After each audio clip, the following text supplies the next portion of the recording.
বেশি করে ঝাল দিয়ে ফুচকা খেতে গেলে যা হয়। এই মনা, এই ভাত খেতে আয়। দূর ব্যাংক কি এমন রান্না করেছো যে এতক্ষণ ডাকছো? দাও। মা, আমি কতবার করে বলেছি এত ঝাল দিয়ে রান্না করবে না, আমি খেতে পারি না এত ঝাল। কি তরকারিতে ঝাল হয়েছে? আমি তো মাত্র দুটো লঙ্কা দিয়ে রান্না করেছি। আমি খাবো না তরকারি দিয়ে, বাবা কি ঝাল হয়েছে। আমার জিভটা পুরো জ্বলে গেল, আমি খাবো না।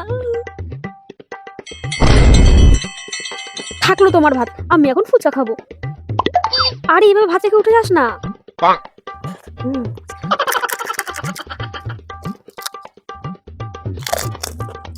একটু ঝাল হয়নি, ধুর, বেশি করে লঙ্কা দিয়ে খাই।